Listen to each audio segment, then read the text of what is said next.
The city of Calgary is planning on raising taxes this year, but the decision to hike taxes has some wondering what the city is doing with all that extra money available.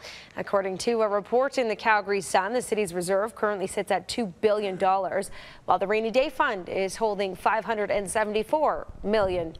This is where we bring in Danielle Smith from Global News Radio 770 CHQR. Everybody loves to hear first thing in the morning that the city's planning on raising taxes, Danielle.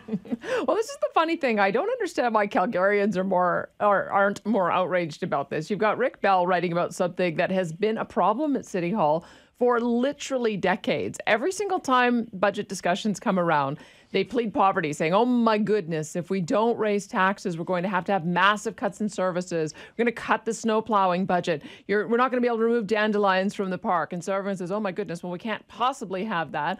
And the council members nod and they agree to tax increases. And then what happens is that we find out year after year after year that they have under-budgeted their revenues, over-budgeted their expenses, and the real numbers show that they have massive surpluses. In 2017, they had an $81 million surplus. And what do they do with it? Well, they sock it into one of a number of different slush funds that have now grown to $2 billion. So Rick Bell's just shining the light on this, and it's fascinating to see that every time he does, he's told, well, no one ever raises this with the council. No one ever raises this with the mayor. And I'm mystified as to why not. So we're going to bring on one of my favorite City Hall analysts, Marcel Latouche, who has been writing about this since literally the 1990s to understand how the game works and why it is that Calgarians aren't more outraged about it. Yeah, what should Calgarians do with this information? What they should do is they should raise it. If the mayor has never heard from a single Calgary taxpayer about this, well, then Calgary taxpayers should be contacting the mayor's office.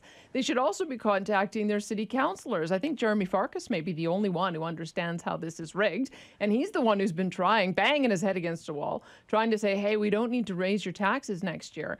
And so I think now that people are aware of it, continue to be made aware of it year after year, they have to watch it and make sure that they're holding the city to account. There is probably some room for a surplus. There is some room for a reasonable amount of rainy day fund. We see it when actuaries are planning for pensions. We see it with insurance companies. We see it with the Workers' Compensation Board. But the solution shouldn't be, let's see how much we can squeeze out of taxpayers each and every year and sock it away hoping nobody notices. I think that they need a little bit more structure around the policy than the way they've been doing it. Okay, thanks, Danielle. Have a good show. Yeah, thank you.